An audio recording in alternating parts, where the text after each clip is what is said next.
안녕하세요. 클라우디아입니다. 오늘은 이남희 작가의 작품 모시바구니 준비했습니다.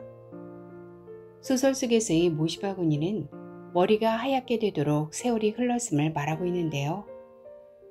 골절상으로 병원에 입원하게 된 엄마, 그리고 그 옆에서 간호하는 딸의 이야기입니다. 지금부터 함께 하시죠. 모시바구니, 이남희. 내 방장으로서 한마디 하꾸로. 억수로 예민해서 밤에 잠을 못 자. 그 얘 뭐라 카더라. 힐자 받고 구르는 소리만 들어도 눈이 번쩍 떠지는 기라. 그라이까네 미리미리 소변통 갖다 놓소. 막 그러고 소등은 10시니까네 늦게 왔다 갔다 하지 말고로. 내일은 방갱일이라 물리치료는 방에 안 온다 카대. 이하사 그라지요.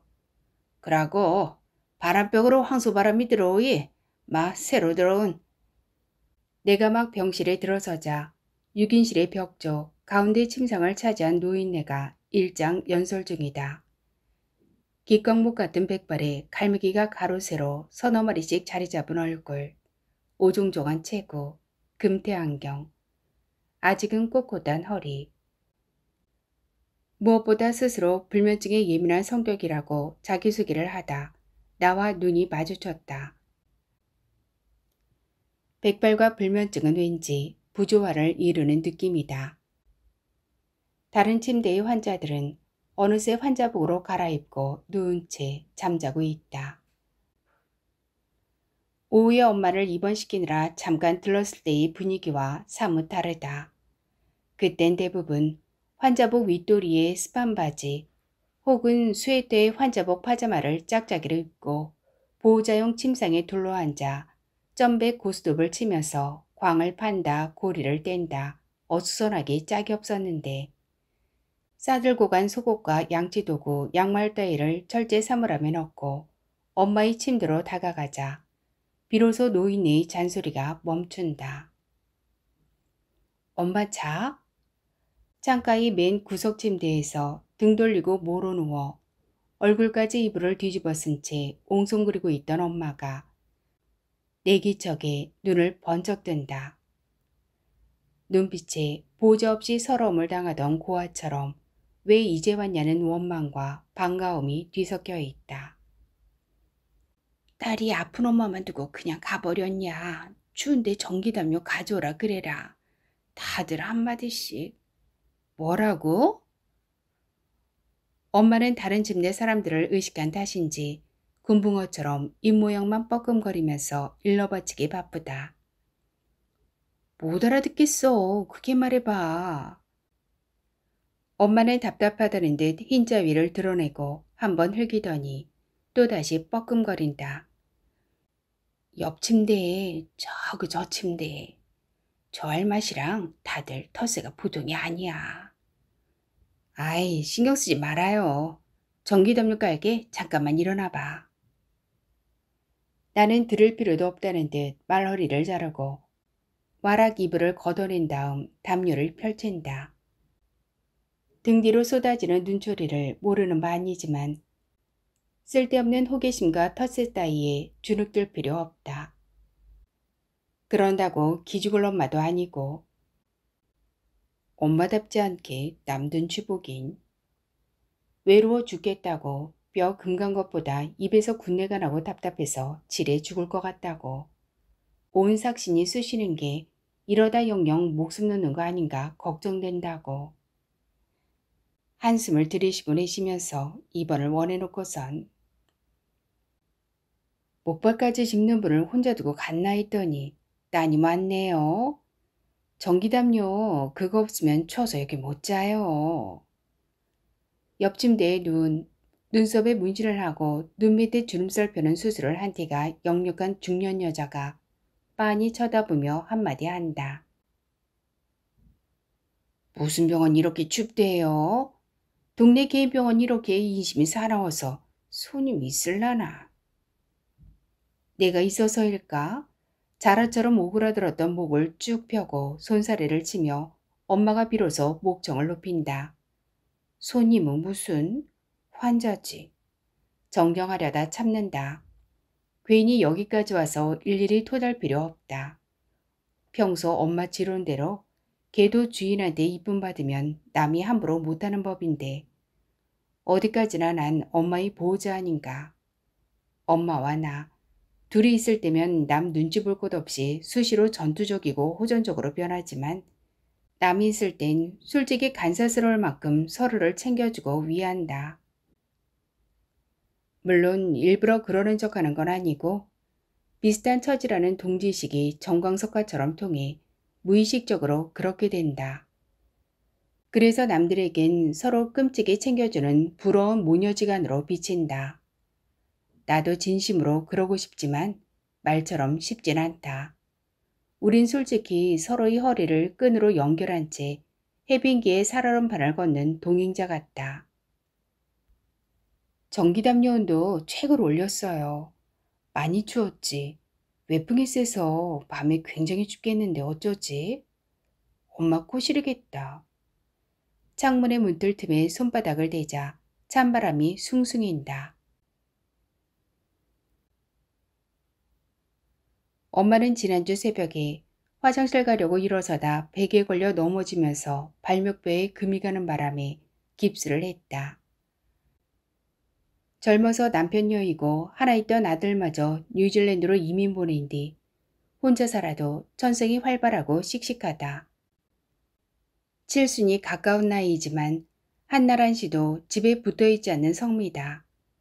그런데 며칠째 다리사 맨채 방에 갇혀 지냈으니 답답증이 날만 도했다. 엄마, 잠깐 나갔다 올게. 그래. 난 괜찮으니까 어서 가봐.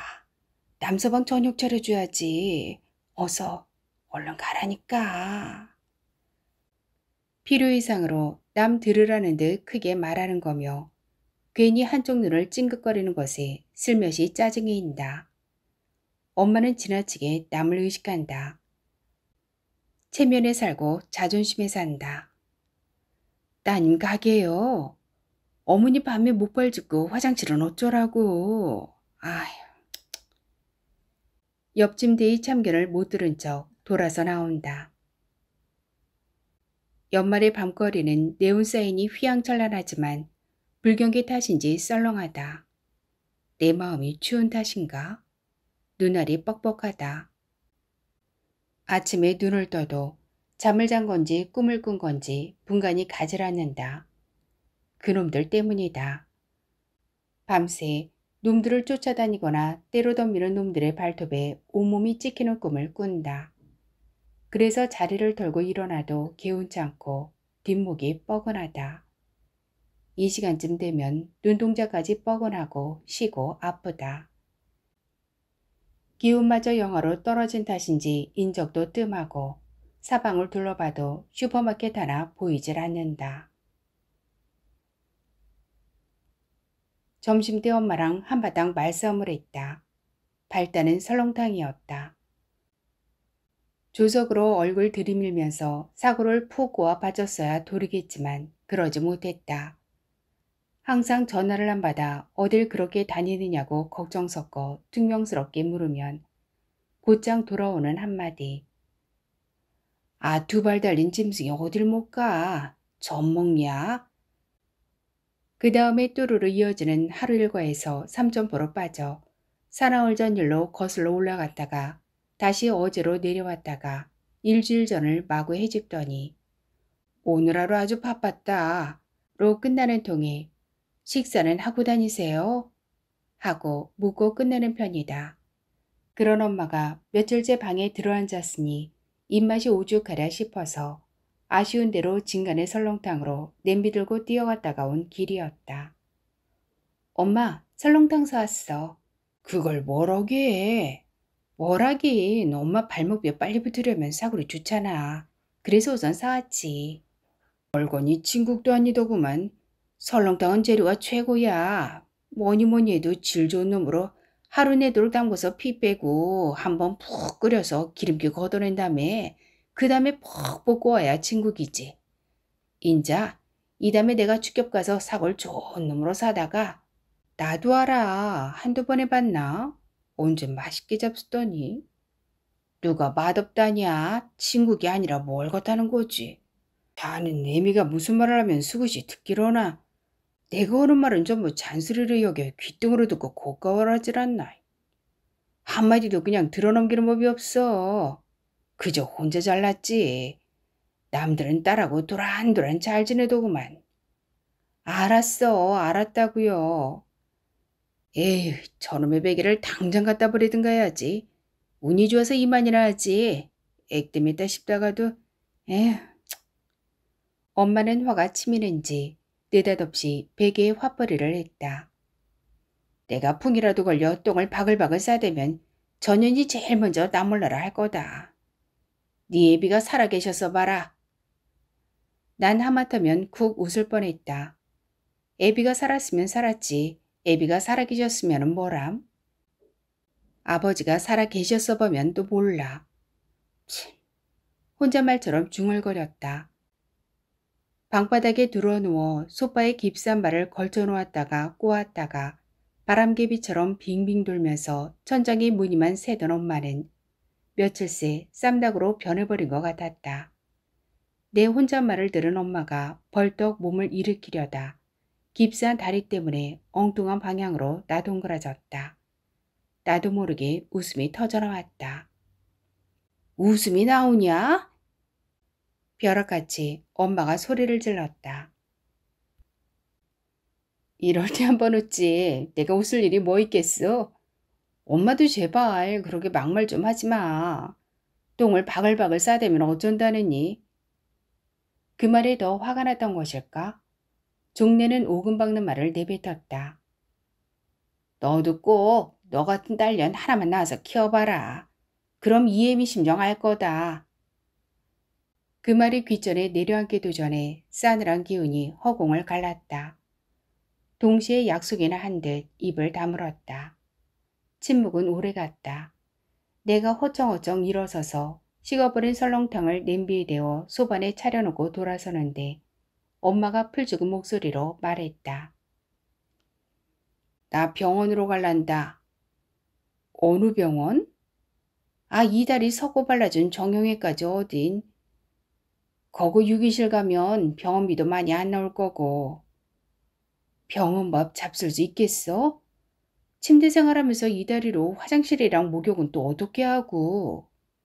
다 할 수 있어. 답답한 이 집보다 나을 것 같다. 하루 종일 가야 입을 뗄 사람이 있나 뭐 온갖 데 안 쑤시는 데가 없어. 무릎, 허리, 다리, 목, 어깨가 대바늘로 콱콱 쑤시는 것 같아. 팔도 썩는 것 같고. 이러고 앉아 병을 키우는 게 아닌가 싶어야. 암만 해도 뭔 이상이 있지 싶다. 팔을 들어올리다 말고 끙 소리와 함께 털버덕 떨어뜨리더니 양어깨를 으쓱거리다 말고 벌러덩 들어누웠다. 할 말이 없었다. 하루 종일 같이 붙어 있어봐야 결국 말다툼으로 이어지고 내 집으로 모실 상황도 못 되고 엄마 혼자 냉장고와 싱크대를 한쪽 무릎으로 기어다니며 끼니 챙기는 것도 무리였다. 병원에 전화를 거니 사진 한번 더 찍어보자며 오후 늦게 병실에 침대가 한 칸 비니까 정 입원을 원하면 오라고 했다. 우리는 대충 눈에 띄는 대로 가방에 쑤셔넣고 나와 택시를 잡았다. 멀리 편의점 간판이 보인다. 이미 노점에서 엄마가 좋아하는 단감과 군밤을 샀지만 다른 환자들 생각해 편의점에서 주스와 과자, 귤을 넉넉하게 산다. 갑자기 입원한다고 어영부영하는 통에 저녁 식사 때를 늦췄으니 얼마나 시장하실까. 안 그래도 늙으면 밥심으로 사는 법이라며 꼬박꼬박 식사 챙기는 양반이. 나도 하루 종일 먹은 게 없지만 배고픈 줄 모르겠다. 그보다 잠이나 푹 잤으면 좋겠다. 남편은 오늘도 늦을 것이다. 휴대전화도 꺼져 있다. 음성 메시지를 남길까 생각하다가 내 번호 같으면 아예 확인조차 하지 않는다는 걸 알기에 그만둔다.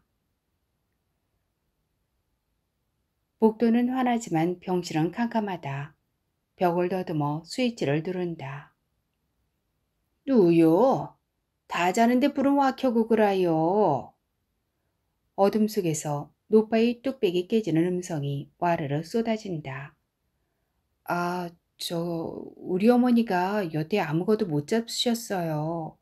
병원 저녁때를 놓쳐서. 죄송합니다. 벽시계를 보니 아직 10시 반밖에 안 됐다. 다들 눈을 부스스 뜨거나 멀거니 쳐다보더니 이불을 뒤집어 쓴다. 어둠 속에서 귀에 이어폰을 꽂고 음악을 듣던 아가씨만 웃어준다. 열은 10시가 소득입니다. 아무리. 엄마가 내 팔소매를 잡아 끌더니 한눈을 찔끔거린다. 참으라는 표시다. 엄마를 봐서 참는다. 사온 귤과 과자를 쟁반에 담아 환자들 침대를 돌며 좀 드시라고 권한다. 금방 양치했어요. 난 잠자리에선 아무것도 안 먹어요. 됐어, 마.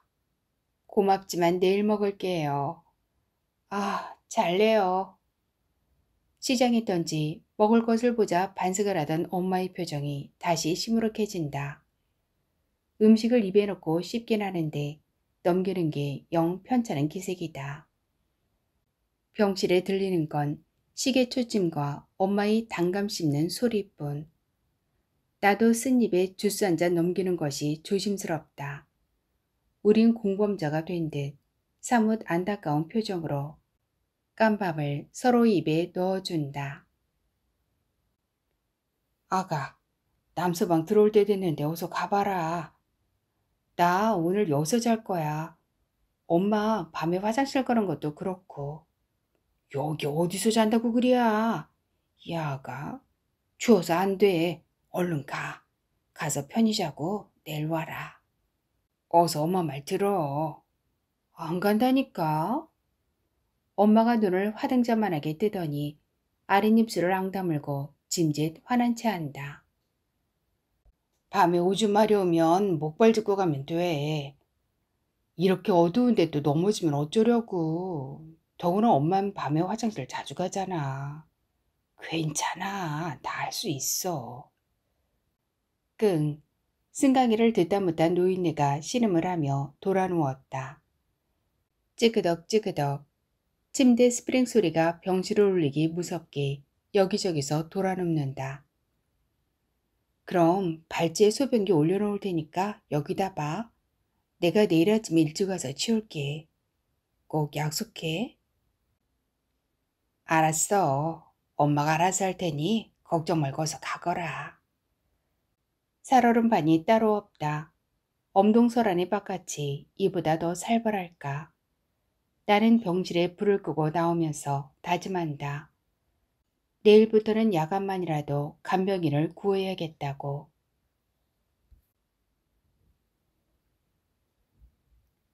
저것들이 또 울기 시작했다.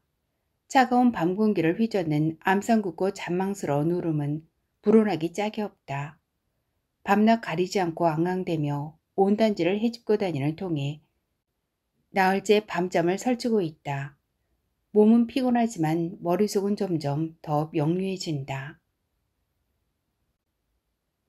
처음엔 옆집에 새로 태어난 핏덩이가 밤낮이 바뀌어 우는 줄 알았다.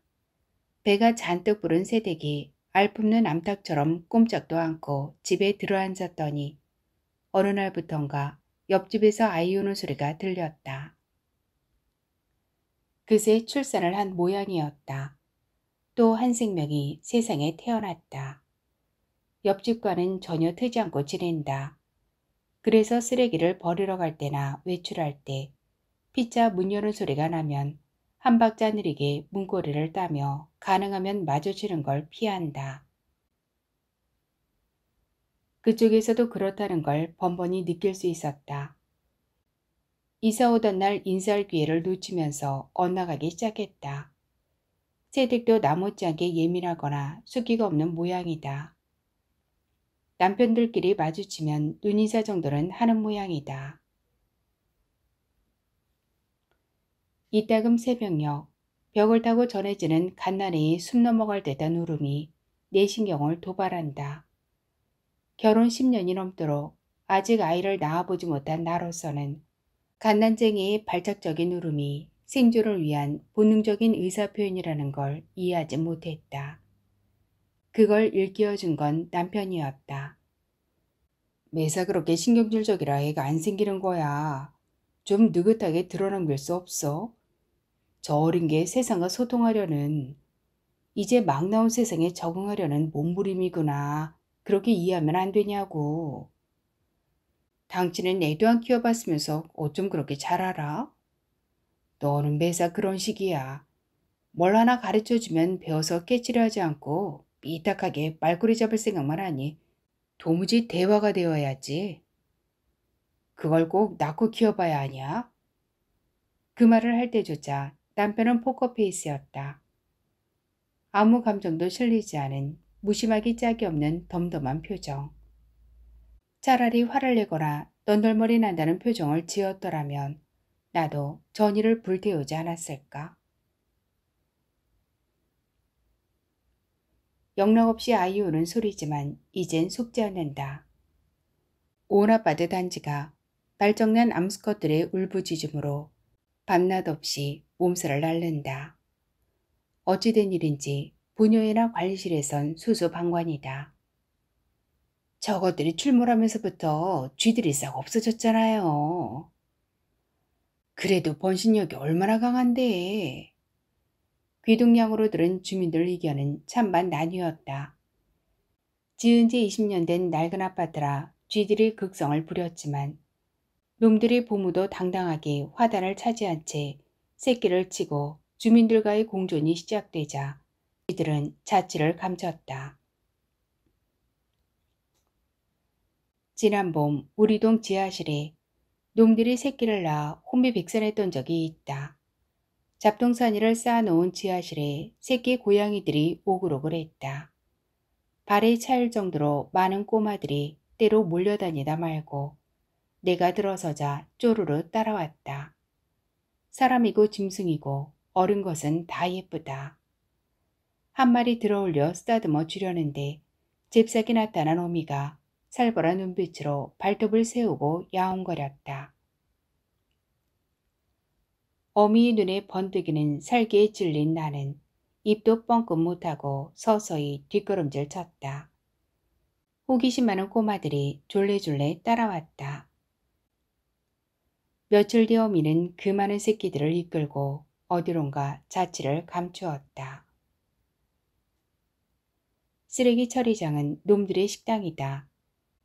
쓰레기 봉투를 버리러 다가가면 서너 마리가 대형 쓰레기통 뚜껑에 엎드리거나 오도건이 앉아 비키지 않는다. 마치 제 앞에 두고 가라는 투다. 어차피 파헤칠 건데 미리 알아서 주면 좀 좋냐는 듯 잿빛 혹은 치자빛 눈동자를 치뜬 채 야옹거렸다. 아무리 발을 구르거나 뭘 던지는 신용을 해도 가소롭다는 투로 눈 하나 깜짝하지 않고 쏘아볼 뿐이다. 한 번은 음식물 쓰레기를 버리러 갔다가 튀김 닭뼈를 화단에 던져주자 어디선가 두 마리가 기다렸다는 듯 튀어나왔다. 한 놈은 새끼를 베서 배가 불렀다. 돌아서려다 호기심에 두 녀석 하는 양을 지켜보던 나는 내심 놀라움을 금치 못했다. 암컷이 다 먹도록 수컷은 곁에서 보호하며 끝끝내 입도 대지 않고 사방을 경계하고 있었다. 내가 한 발짝만 떼도 그르릉거리며 꼬리를 세운 채 암컷이 식사를 끝낼 때까지 기다리더니 다 먹고 물러서자 호위하듯 함께 주차해 놓은 자동차 밑으로 기어들어갔다.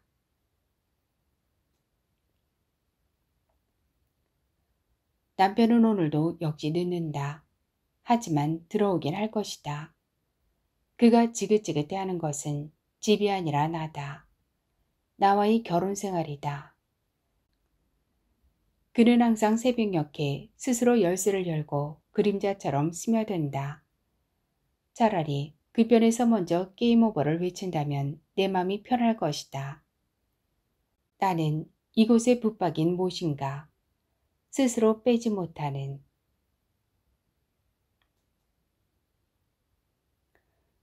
고양이도 먹나요? 를 친 다음 엔터키를 누른다. 화면이 바뀌길 기다리는 동안 구석구석을 재빨리 훑은다. 잠 안 오는 밤이면 컴퓨터 앞에 앉아 지식 검색 사이트를 서핑한다.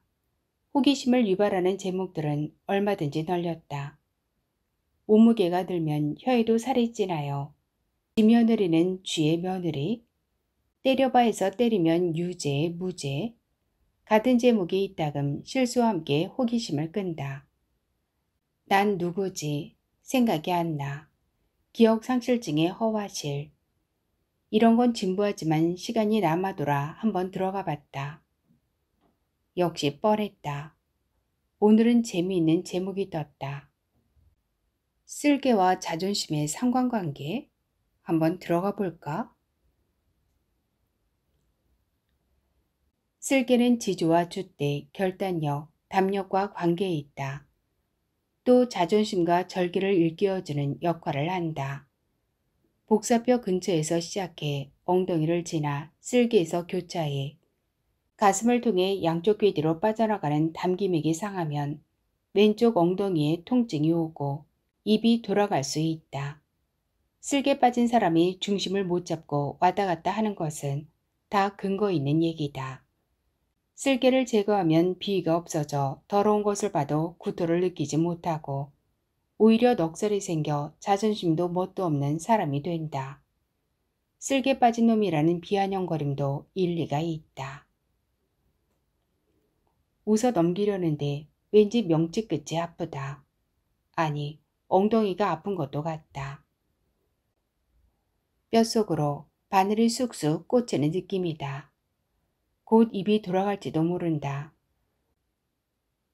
나는 다시 고양이도 먹나요를 치고 페이지가 열리길 기다린다. 어쩐지 입가가 슬근거린다. 나야말로 슬개 빠진 인간이 아닐까. 그래서 자존심도 뭣도 없이 버티는 건 아닐까. 넉살은 아니고 굴종인지 모르겠다.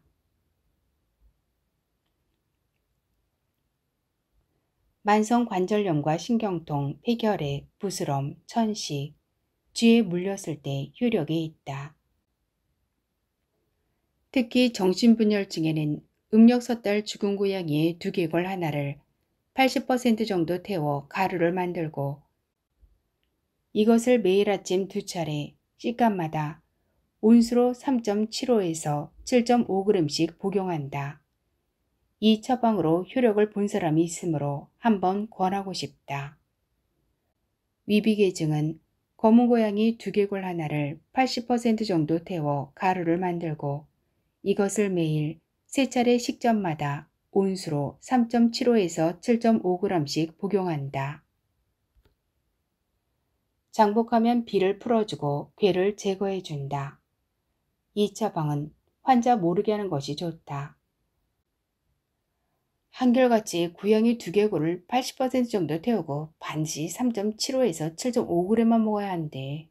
참, 어쩐지 마녀의 신기어린 주문 같다 유치해.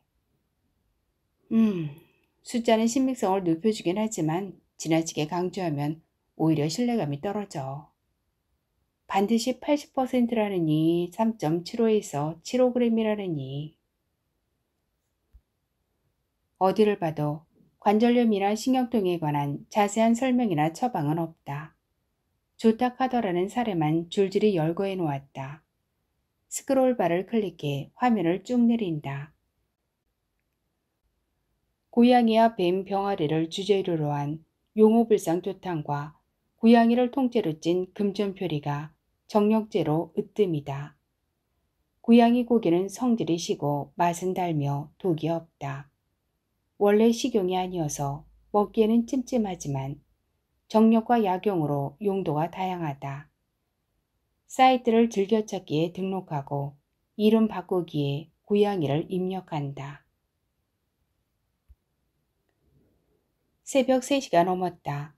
이제 곧 남편이 돌아올 시각이다. 고양이처럼 날카로운 발톱을 감추고 어둠 속에서 눈동자를 둥글고 크게 뜬 채 최대한 소리내지 않고 그림자처럼 스며들 것이다. 시스템 종료 버튼을 누른다. 서둘러 침실로 가서 불을 꺼야 한다.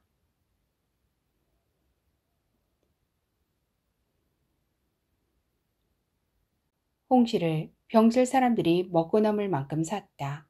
강냉이도 샀다. 엄마는 잠자리에 누워 텔레비전을 보면서 주전부리 하는 걸 좋아한다. 아침에 멸치 볶고 생걸 무치느라 정신없이 바빴다. 안녕하세요 할머니. 안녕히 주무셨어요? 병실에 들어서며 일부러 큰 소리로 인사를 건넨다. 노인네가 떨떠름한 표정으로 돌아본다. 아이고 마치 아람 무신. 목발소리 삐기덕거려 잠 설쳤다 아이요. 게다가 무신 핸드폰은 그래 쌌는지. 침대에 반쯤 일어나앉은 엄마가 입을 삐죽거린다. 엄마 잘 잤어? 그냥 저냥. 당신의 표정에서 하고 싶은 말이 너무도 많다는 걸 알아차린 나는 일부러 이것저것 한꺼번에 묻는다. 그러자 옆 침대의 문신녀가 상냥한 목소리로 나선다. 아이고 따님 오셨네. 아침 식사는 우리가 식판 치워드렸고 원장님도 회진 다녀가셨고 따님은 이따 2층에 있는 물리치료실에 모시고 다녀오면 돼요. 목발 짚고 화장실 갔다 왔어. 그 다리로? 괜찮아? 어두운데 어떡해. 나 다치고 나서 우리 딸이 얼마나 고생하는지 몰라요. 엄마가 자중을 둘러보며 내 낯을 세운다. 그러게 딸밖에 없다니까요. 키우고 나면 딸이 친구 같고 그렇게 의지가 된다잖아요. 나도 얘가 꼭 친구 같아. 문신녀가 옆 침대에 누워서 이어폰을 끼고 있는 아가씨를 가리킨다. 일가족 모두 한차 타고 가다 교통사고가 나서 남편과 아들도 아래증병실에 누워있다며 보상금 합의가 잘안돼 속상하다는 말 끝에 이 말을 찡그린다. 그러게요. 근데 할머니, 나 때문에 잠 못 자서 어쩐대요. 지금이라도 한 잠 푹 주무시지. 할머니가 너무 예민하셔서 그래요. 아니 그럼 목발 팽개치고 기어가겠어요? 여러 사람 병실에서. 문신녀가 엄마 역성을 들고 나선다. 둘이 죽이 잘 맞는다. 그새 엄마 특유의 부침성과 먹을 것 공세로 구워 삶은 게 분명하다. 딸은 무신 다 소용없는 게요. 그래도 아들이 제일이지. 내는 아들이 넷이라. 아이고 가오리 할머니가 아들만 넷이에요. 며느님도 넷, 따님도 셋. 다 못 가시지. 나는 뭐 아들 없나요? 우리 아들도 뉴질랜드로 이민 가서 벌써 자리 잡고 큰 집에 차가 4대에 목장에 엄마 어리굴전 무쳐오고 멸치도 볶아왔어. 엄마 홍시 좋아하지? 여기. 질세라 시작되는 엄마의 자랑을 막는 건 그 수밖에 없다. 그랬어? 아침 시간에 바쁠 텐데. 이따 점심때 여기 병실 식구들이랑 함께 먹자. 맛있네. 우리 딸이 음식 솜씨가 참 좋아요. 이것 한 젓가락 잡숴봐. 진짜 맛있네요. 더 잡수세요. 우린 오늘 토요일이라 외식 나가거든요. 어이 학습지, 당신도 나가지? 그럼요. 남편이 아이 데리고 온다고 했어요. 한 번씩 나가서 영양 보충하지 않으면 허기 좀 못 버텨요. 병원 밥이 하도 부실해서 여태 단체로 데모 있잖아. 식당 아줌마가 원장이몬데 사무장이랑 짜고 만날 올라온 반찬 또 올라오고 시어 터진 허연 김치에 간이고 양념이고 엉망이야 엉망. 그래서 전부 국그릇이랑 밥이랑 반찬 다 말아서 내보내고 근처 식당에서 시켜 먹다가 엊그제 원장 불러 따졌잖아요. 암튼 어제부터 조금 나아지긴 했는데 두고 봐야죠. 안 그러기만 해봐. 식대가 환불받아야지. 한 끼에 4,800원씩 하루 3끼. 열흘이면 그게 얼마야? 학습지 선생이라 학습지로 불리는 검은 뿔테 안경이 30대 중반 여자가 흥분한다. 내도 오늘은 외식 나간다 카이. 막내 아들이 온다 했는데 샤워장에서 목욕을 하고 나온 가오리 할머니가 큼큼 헛기침을 하며 끼어든다. 사는 동네가 가오리라 그렇게 통한다. 어머, 좋으시겠어요.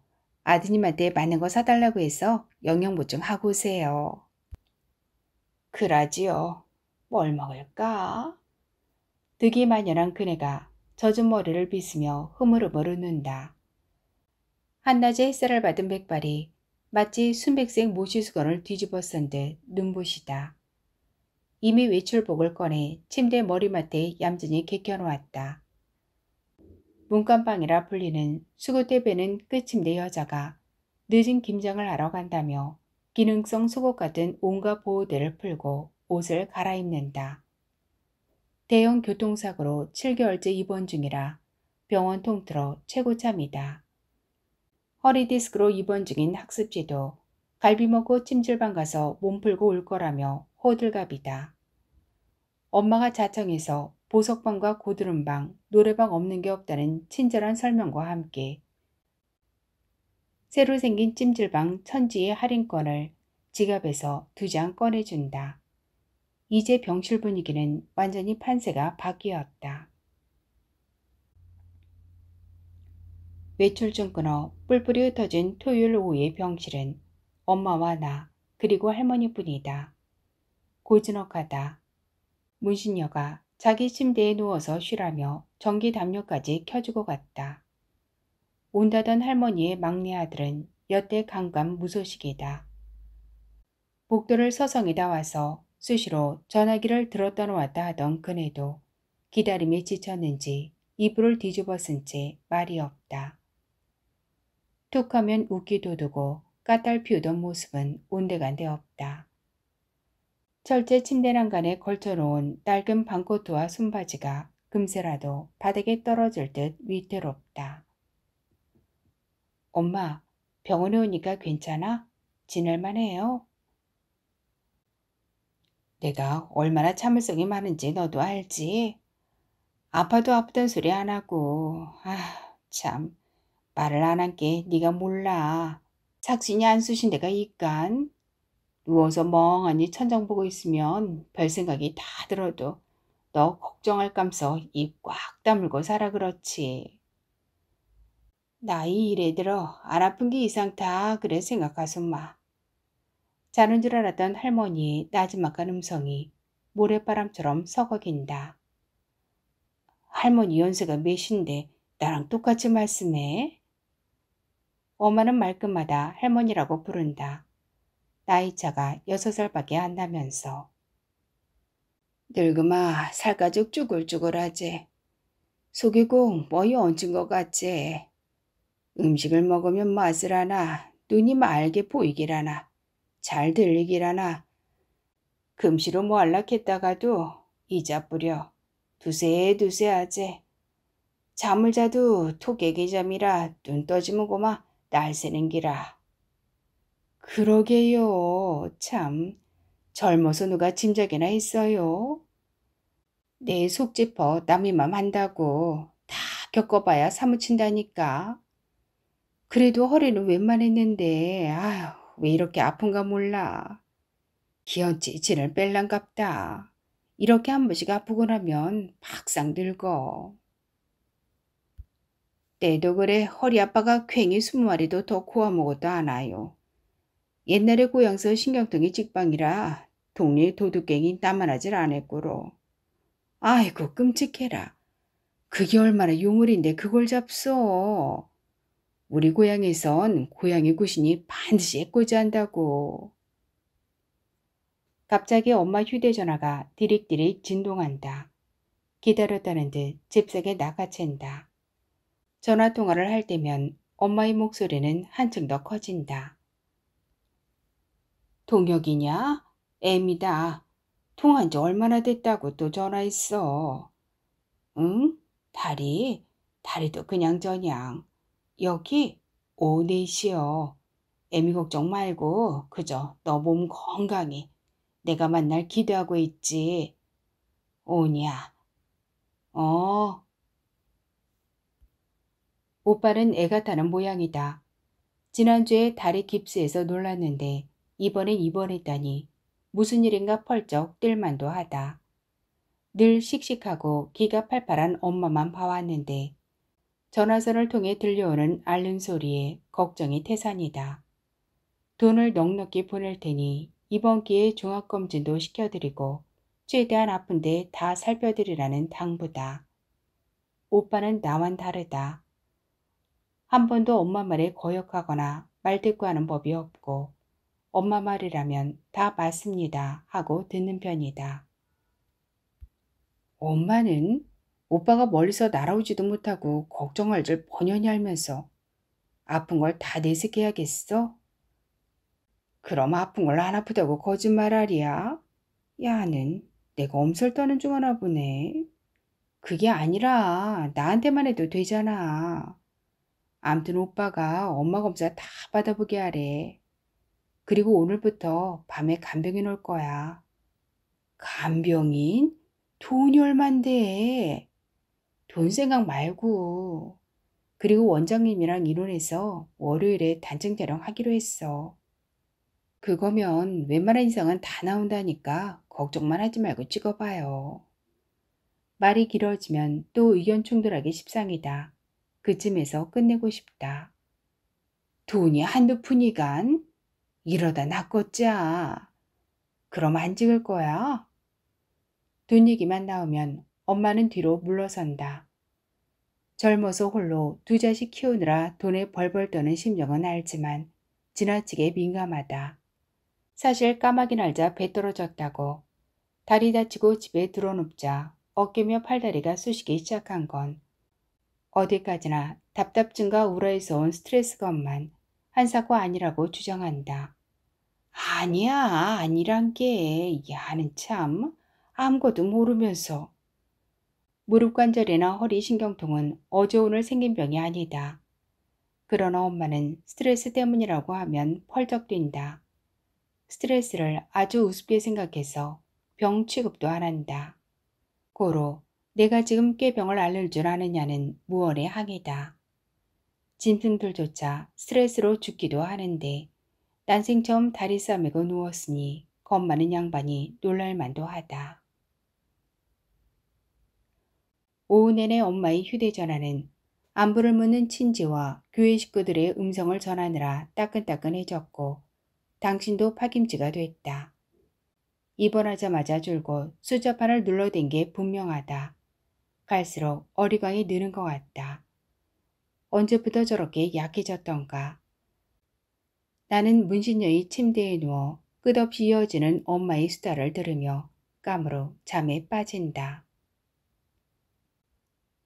문옥자 환자분이 누구세요? 이 침대인가? 가족사랑에서 간병사 구한다는 연락받고 하는데요. 간병사라는 말에 퍼뜩 나는 뻘쭘해서 바라본다. 그녀는 병실보다 막 해외여행 떠나기 위해 공항 출국장에 서 있어야 더 어울릴 것 같다. 나이는 지긋해 보이는데 오목조목한 이목구비를 강조한 색조 화장에 깃털 달린 책 넓은 모자를 쓰고 순금 반지, 귀고리, 목걸이에 모직 수제코트, 앵글부츠 차림. 아무래도 수족 못 쓰는 환자들 대소변 받아내고 밥 떠먹이고 욕정 환자 이리 궁굴리고 저리 궁굴려가며 진자리 보두머질 간병인과는 거리가 멀어 보인다. 엄마와 내가 멍하니 바라보기만 하자. 그녀가 보호자용 침대에 사뿐히 걸터앉더니 사방을 휘 둘러본다. 난 미세스 아니라고 해요. 어머닌 단순 골절 환자세요? 나요? 발목배가 부러진 데다. 엄마는 금이 간 건데도 말끝마다 뼈가 부러졌다고 말한다. 금 간 거라고 정정하면 섭섭해한다. 어쨌거나 그게 그거지 하는 표정이다. 지비는 도무지 나이를 짐작할 수가 없네요. 꽤 자신 것도 같고 어찌 보면 아직 한창 나이 같기도 하고. 미세스 안이 그럴 줄 알았다는 듯 입가에 흐뭇한 미소를 띤 채 예의를 차린다. 나요? 웬걸요? 작년에 환갑 치렀어요. 한때 남부러울 게 없이 살다가 인생의 폭풍을 만나 고뇌하다 보니 이렇게 쪼그랑 할멈이 됐지 뭡니까. 주애정으로 교회에서 권사 직분을 갖고 있는데 나보다 어려운 처지의 환자들을 돌보는 것이 내 사명이다. 희생 봉사의 은사를 받아서 사명감을 갖고 나섰어요. 무보수로 하면 하나님한테 더 복을 받을 텐데 처지가 처지이다 보니 그냥 조금만 받고 사명감으로 하고 있어요. 그녀는 유난히 사명감을 강조하더니 끌고 온 바퀴 달린 소형 트렁크를 열어 짐을 주에 꺼낸다. 본차이나 커피잔과 밥그릇, 수저, 젓가락, 밑반찬, 코나 원두커피, 샴푸, 린스, 화장품의 핫팩, 휴대용 방석 겸 모포까지. 엄마 입원 짐보다 더 많다. 공항으로 직행하면 딱인데 아무래도 번지수를 잘못 찾은 것 같다. 우리끼리니까 간병인 유니폼은 안 입어도 되겠죠? 그녀가 하늘색 니트와 블라우스, 바지를 꺼내 보이더니 말이 끝나기도 전에 가방에 도로 밀어넣는다. 엄마는 똑 떨어지는 서울말씨와 곱상한 외모, 번쩍거리는 액세서리가 영 마뜩잖은 모양이다. 병수발은커녕 내가 모셔야 할란갑다. 엄마가 눈을 찔끔대더니 또 입을 금붕어처럼 뻐끔거린다. 방갱일이라고 간호사들도 다 어디 가는가? 어째 전화를 안 받아. 여는 주말만 되면 다 미친년 풀람을 캐듯 정신들이 빠져나가. 수화가 되기라나 잠을 잘 수가 있나. 머리가 깨지는 것 같구로. 아들 전화 기다리다 지쳐 낙담해 있던 할머니가 전화기를 뚜덕이다 말고 구시렁댄다. 할머니, 뭐 필요하세요? 제가 갖다 드릴게요. 입맛을 다시며 인상을 찌푸리던 할머니가 마지못해 부탁한다. 일전 간호사한테 가가 내가 돌란다고 진통제랑 수면제 좀 받아다 줬소. 기회를 놓칠세라 간병인이 상냥하게 말한다. 따님, 100원짜리 동전도 넉넉히 바꿔오세요. 뭐하게요? 뭐하긴 어머니 심심한데 텔레비전 보실라면 동전 필요하지. 안 그래요 할머니? 엄마가 마지못해 고개를 끄덕인다. 갈수록 태산이라는 듯한 표정이다. 간호사는 가오리 할머니가 약을 찾는다고 하자 두말 없이 내준다. 나도 엄마 핑계대고 몇 알 챙겼다. 외출 나갔던 환자들이 하나둘 돌아오면서 병실은 다시 활기를 띈다. 문간방에 싸운 김장 김치소와 겉절이에 문신여의 남편이 엄마 환영 파티 하자며 소주와 통닭을 사들고 올라오자 이 차는 노래방이라며 간병인 미세스 안이 한술 더 뜬다. 모처럼 신이 난 엄마는 술 못한다고 손살에 치면서도 흐뭇한 듯 목소리가 달떴다.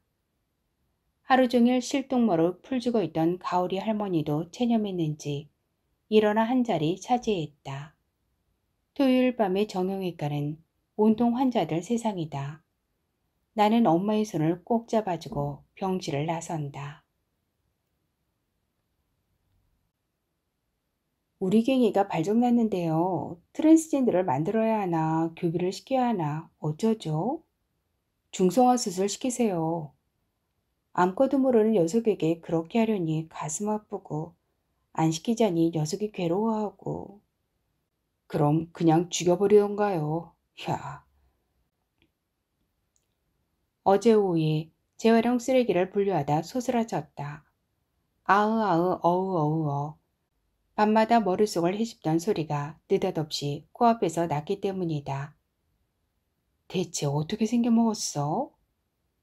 이따금 적개심에 창문을 열고 방향을 쫓아 귀를 쫑긋거리면 곧바로 종적이 묘연했는데 막상 바로 앞에서 들리자 모골이 소멸했다. 쓰레기통과 담 틈새에서 놈이 불쑥 튀어나왔다.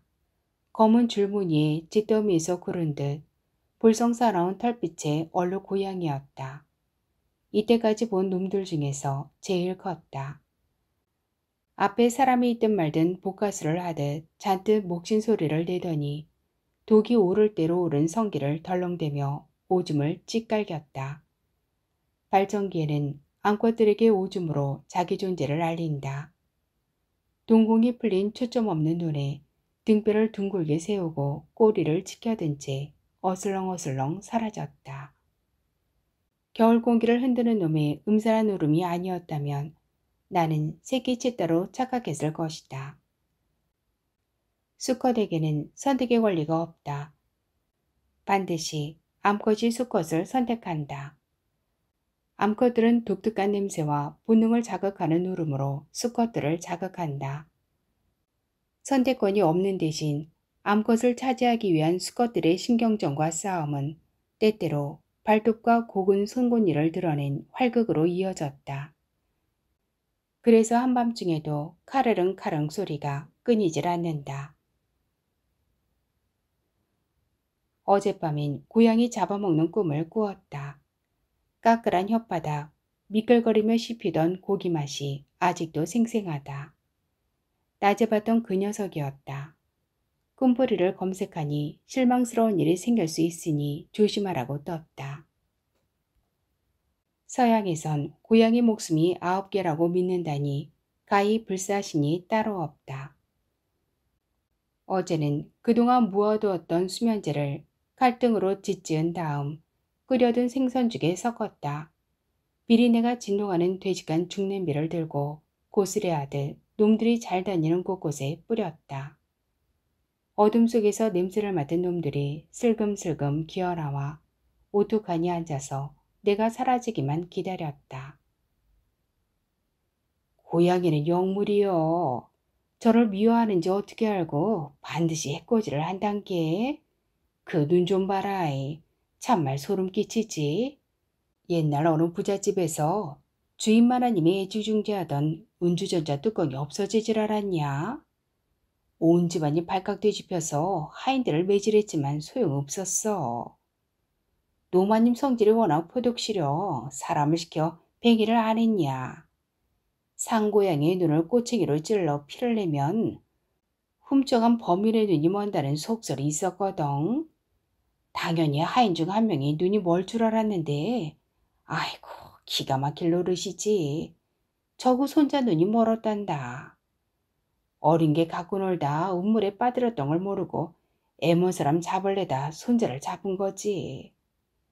그러기 세상만사가 다 사풀규정인데 어쨌거나 너는 행여 고양이는 가까이 말고 오다가다 발표도 싫은 내색 말고 아예 눈도 마주치지 말거라이. 너희들 어릴 때 둥혁이가 새끼갱이 이쁘다고 어서 한 마리 얻어다 키웠는데 너그 아버지가 술 자시고 들어와선 아랫목 이불 속에서 자고 있는 걸 모르고 밟아서 죽이질 않았냐. 그러고 그냥 반 급작실이 세상 뜬 것도 아이고 지금 생각하면 괭이가 해코지한 거 아닌가 싶고. 엄마가 한숨을 길게 내쉬었다. 에이 엄마도 이제 와서 그런 생각은 뭐하러 해요. 다 잊으세요. 아니요 아니란께. 내 말이 틀림없다이. 아무리 영물이라도 별 수 없었나 보다. 플래시로 화단을 비춰보던 나는 흠칫 놀랐다. 등뼈를 둥글게 말고 복가스를 하듯 음마거리며 성기를 덜렁대던 그놈이 큰 대자로 뻗어있다. 잠든 것일까? 우산대로 슬쩍 건드려봐도 꿈쩍하지 않는다. 마치 침대 한가운데 큰 대자로 뻗어 세상 모르고 자던 남편 같다. 술 냄새도 풍기지 않으면서 항상 새벽 3, 4시에 들어오는 남편은 코까지 골며 단잠을 잤다. 이제 그만 우리 인연의 끈을 놓고 싶어. 그래? 그럼 그러지 뭐. 마치 기다렸다는 듯 심상하게 대답했다. 내 딴엔 오래 고민하고 내린 결론이건만 그는 마치 식당에서 메뉴 고르기도 귀찮으니 아무거나 시켜라는 식이었다. 부인 말고 정말 사랑하는 여자가 생긴 남자의 똥은 개도 안 먹는다고 했던가. 오직 자식 때문에 이도저도 못하고 속을 끓이느라 새까맣게 타서 그렇다는데 거지적거릴 것 없는 남편은 마냥 태연했다. 상대가 게임 오버 외치기만을 기다려온 자의 홀가분함이랄까. 화단의 회양목 울타리를 헤집으며 더 안쪽으로 플래시를 비추는 순간 바로 코앞에서 야옹소리가 난다. 불빛을 쏘아보며 잔뜩 저기를 드러낸 녀석이 앙칼진 야옹소리. 놀랐던 마음을 가라앉히고 물러서려는데 녀석의 곁에 널브러져 있는 또 한 마리. 눈에 띄게 배가 불룩하다. 새끼뱀 유세를 떠느라 수컷의 호의를 받으며 한껏 배를 채우던 바로 그 암놈이다.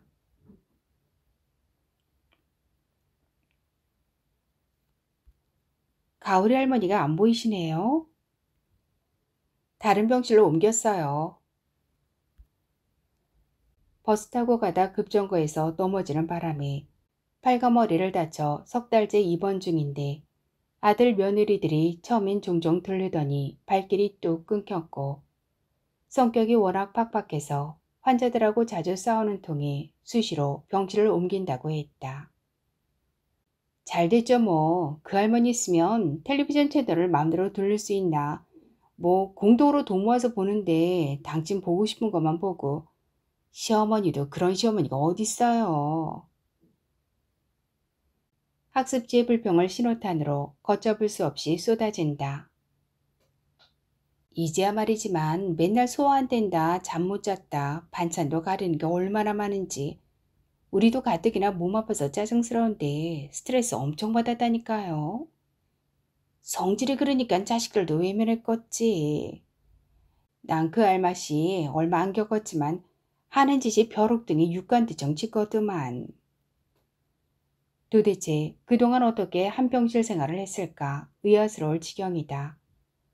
엄마까지 처음에 당한 서름을 되갚으려는 듯 한몫 거들고 나서자 나는 민망해서 화제를 바꾼다. 엄마, 요즘 산골은 잘 잡수고 있어요? 저거 채널 좀 돌려봐라. 난자 보기 싫더라. 가시네가 늘 오는 소리로 앵앵거려. 대답 대신 딴청이다. 왜 당장 안 잡수면 큰일 날 것처럼 보치더니. 나는 옆 침대에 들리지 않게 낮은 목소리로 오금을 박는다. 소화가 안 돼. 먹으면 여기 오목가심에 딱 달라붙어서 얹은 것처럼 답답하고 쇳가루라 몸에 그냥 쌓이면 졸게 있간. 먹고 일어나서 움직이고 돌아다녀야지. 점심때 삼키고 그냥 누웠다가 5시간 만에 또 먹고 밤새 누워있으니 오목가슴에 얹히는 게 당연하지. 아침 저녁 시차를 두고 잡수라고 했잖아. 광물질인 자연동을 곱게 갈아 캡슐에 담아 파는 산골을 구해오자 엄마는 희귀약을 손에 넣은 듯 처음 며칠은 빨리 낫고 싶은 욕심에 콩 주워 먹듯 삼켰을 게 뻔하다. 그러고는 누워만 있었으니 소화가 됐겠는가.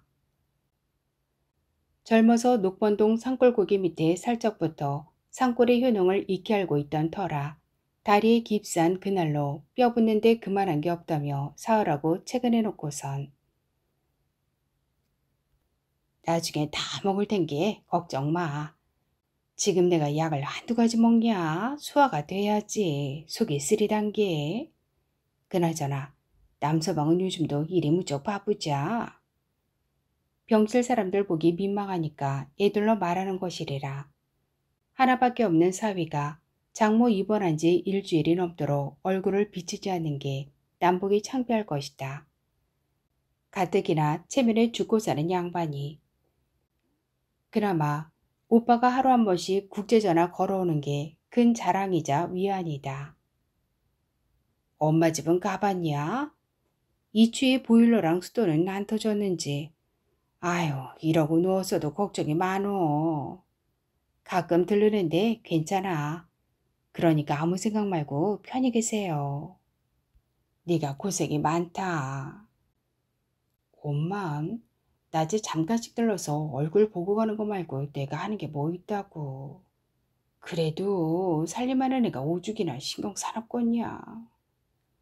병실 사람들끼리 사다리 타서 간식 사다 먹고 낮엔 고스톱도 치고 병원 자랑하랬다고 아픈 증세 얘기해가며 정보도 교환하고 집에 누워있는 것보다 한결 덜 외로울 터인데 엄마는 며칠 새 눈에 띄게 떼꾸해졌다. 다행히 단층 촬영 결과는 아무 이상이 없다고 나왔다. 퇴행성 관절염이야 나이 자셨으니 어쩔 수 없고 목이랑 어깨 아픈 건 편타증이라고.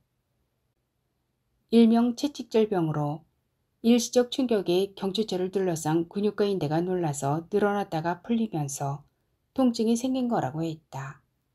그날 밤 베개에 걸려 넘어지면서 휘청할 때 경추 부분이 놀란 데다 엄마가 한 팔로 집으면서 체중 때문에 충격에 가해져 생긴 통증이었다.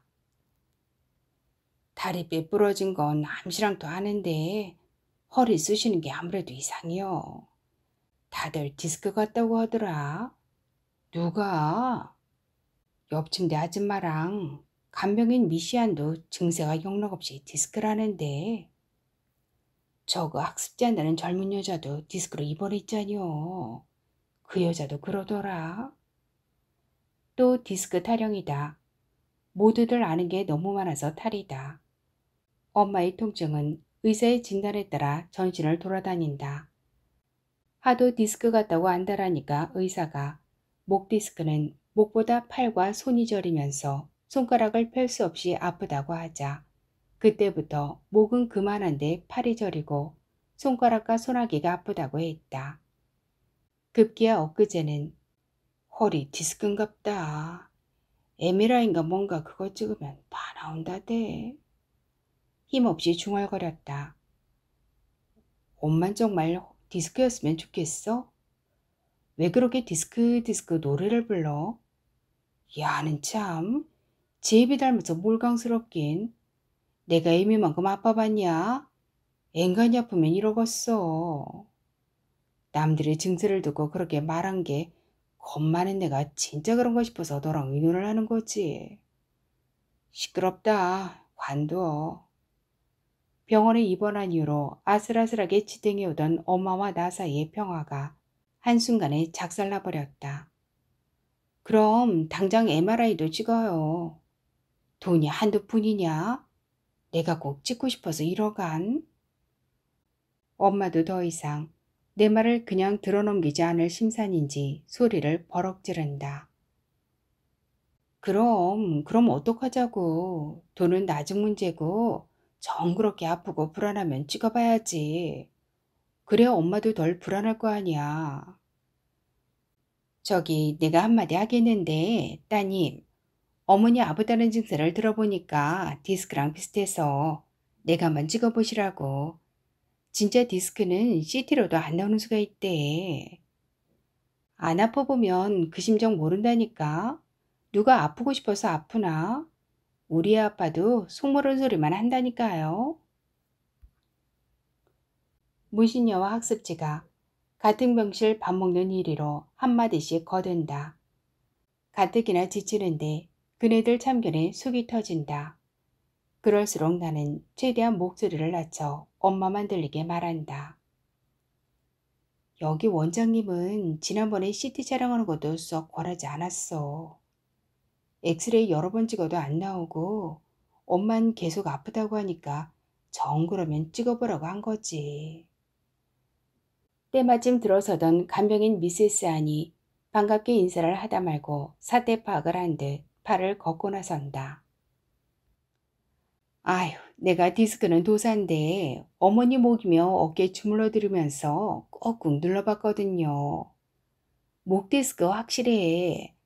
수술요법을 쓰든가 한방치료를 하든가 우리 몸이란 게 다 신경이 연결돼 있거든. 손가락이 아프시대잖아. 근데 목 디스크는 위험해서 수술을 잘 안 해준다던데. 내가 용한 한의원 소개해드릴까요? 주여, 집사님 병막에 틈타지 않게 기도합시다. 엄마는 기도라는 말에 한 가닥 희망을 거는 듯 갑자기 처연한 표정으로 안권사의 손을 부여잡고 주여 하나님 고기를 주워거린다. 이럴 때 주의종 엄마의 목사님은 문병도 안 오나. 이럴 때 오빠가 곁에 있으면 얼마나 좋을까. 오빤 뭐라고 말했을까? 정말 지친다. 나는 엄마가 아무리 버텨도 빠른 시일 내에 MRI 촬영을 강행해야겠다고 다짐한다.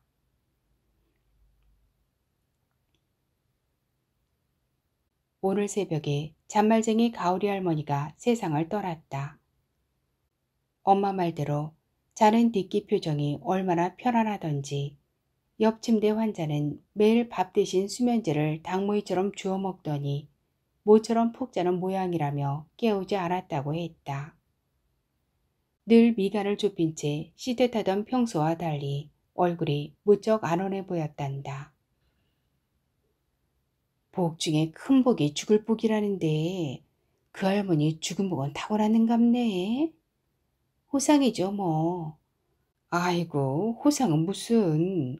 옛날부터 술을 누릴 만큼 누리고 부귀영화의 자식복, 3대 제사 지내줄 후손복, 게다가 죽는 날까지 아프지 않고 제 집에 편안히 누워 자식들 나래비 세워놓고 인사받고 가야 호상이라고 했어. 사람 욕심이야 뭐 그 복 다 바라겠지만 뜻대로 돼간. 엄마의 말에 허우룩한 웃음이 번진다. 자는 듣기 같다니 그것만도. 지금쯤 그 양반 갈 길 바로 잡았겠지. 성미가 워낙 급해 걸어가도 않고 허위단심 뛰어가고 있을 거래. 아까 할머니 큰아들이 종합병원 영화실로 모셔가던데. 큰아들이 가짜이 살았는갑제. 옛날엔 어른들 병원에서 임종하는 것도 객사를 쳐서 죽을 날 가까우면 서둘러 집으로 모셨는데 요즘은 어떻게 된 게 집 문턱은커녕 곧장 냉동호 신세야.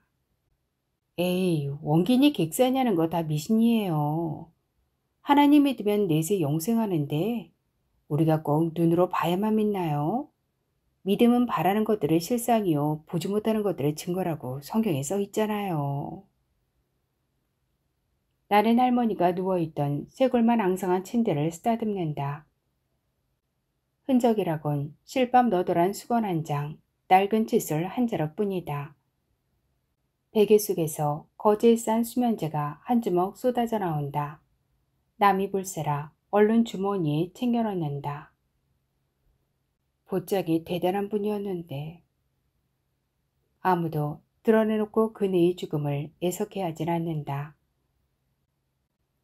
그러나 엄마의 남이 이르려니 하는 의열함 뒤에 감추어진 두려움과 심란함, 무신녀이 아직 젊다고 자신하는 세월을 등에 업은 태무심, 천당을 예약해 놓은 미세스 안의 느긋함 뒤에 도사린 절박함마저 감출 순 없다. 나 퇴원할란다. 이따 종합병원에서 앰뷸런스 오기로 했어. 오늘은 무슨 일 있어도 MRI 찍어요. 아니요, 그냥 집으로 갈래. 왜? 여기 계시면 외롭지 않고 재밌잖아. 내 집이 편타. 그럼 퇴원하더라도 사진 찍고 결과 본 다음에 퇴원해. 응? 말없이 돌아누운 엄마의 기민 머리를 만지작거리다 깜짝 놀라 정수리를 헤친다. 한 겹 들추자 온통 흰머리다. 완전히 모시바구니다. 바구니를 속속들이 헤집는다. 꼬리를 튕기며 몸을 비트는 빙어의 몸짓처럼 바구니의 오롤이 햇살을 받아 반짝 빛난다. 이렇게 찬찬히 엄마의 머릿속을 들여다본 적이 있었던가. 염색한다는 소리를 들었지 한 번도 내게 염색하는 모습을 보인 적이 없다. 틀리 역시 처음 해놓을 때 한 번 보고 본 적이 없어 틀리했다는 사실을 까마득히 잊고 살았다. 단 한 번도 허투루 세면대 위에 놓아 내 눈에 띈 적이 없기 때문이다. 휴자선을 끼고 살망정 등 긁어달라는 소리 역시 한 적이 없다. 이마며 뺨에 얼룩덜룩 피어난 저승꽃이 물풀 같다. 물풀은 손등과 목에도 뿌리를 내렸다. 물풀을 가만가만 어루만진다. 엄마, 염색해야겠어. 그냥저냥 살다 죽지 염색은. 그것도 신간 편할 때 얘기야. 내 나이가 얼만데. 어쩐지 체념기가 묻어있다. 무언가 골똘히 생각에 빠진 듯 건성대답이다. 씩씩하고 당당하게 당신을 주장하고 고집부리면서 뜻대로 안 되면 언성을 높여야 엄마다운데 나약한 모습은 가슴 철렁하게 만든다. 저게 당황스럽다. 내가 기억하는 엄마는 단순하고 긍정적이면서 자존심 강하고 매사 망설임 없이 밀어붙이는 스타일이었다. 주저하고 머뭇거리고 생각을 많이 하는 건 엄마답지 않다. 얼른 가서 예약 취소하고 와. 병원차 올라. 얼른. 그리고 원장님한테도 퇴원한다고 말하고 수소 밟아라. 내일 오전에 엄마가 퇴원한다. 한번 작정한 이상 고집을 꺾을 수 없다. 엑스레이를 찍어보니 발목뼈도 별탈 없이 잘 붙어가고 있는 중이라고 했다. 그런데도 엄마는 별로 반기는 기색 없이 담담하다. 그런 변화에 겁이 덜컥 나지만 내색하진 않는다. 2주 넘게 비워두었던 엄마의 집에선 쿰쿰한 냄새가 난다. 창문을 죄열고 락스를 풀어 싱크대며 목욕탕 청소를 했다. 걸레로 방바닥을 뽀득뽀득 문지르지만 아무리 닦아도 시원찮다. 엄마 따라가려면 멀었다. 엄마 집은 걸레와 행주가 구분이 가지 않을 정도로 새하얗다. 냄비와 프라이팬은 늘 새 것처럼 반짝거리고 가스레인지도 밥을 주워 먹어도 될 정도로 얼룩한 점 없다. 낡은 자개작이며 화장대 역시 하도 닦아서 반질반질하다. 매일 밖으로 나돌아다니면서 언제 그렇게 살림을 하는지 모를 일이었다. 엄마가 들어서서 미간을 찌푸리지 않게 하려면 오늘 나는 죽어날 것이다. 그 몸으로 청소한다고 나서면 도로 입원해야 할지 모르니까. 사골도 피 빠지게 물에 담가 놓았다. 나머지는 엄마에게 맡겨야겠다.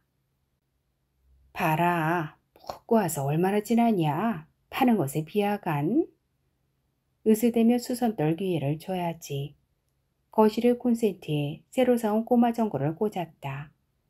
밤에 화장실 가는데 필수다. 염색약도 사왔다. 처음 해보는 솜씨라 서툴다고 통밖에나 받을 것이다. 그래도 이번엔 반드시 내 손으로 해드려야지. 엄마가 똥을 바글바글 쌀 때까지 지겹도록 옆에 바짝 붙어 살면서 틀니 빼서 온박한 입속도 들여다보고 모시바구니 감겨주고 물들여주고 늙는갑다. 왜 이리 가렵냐? 잠꼬대하면 등도 굵어지고 그럴 것이다. 이제 내가 엄마의 우렁각시다.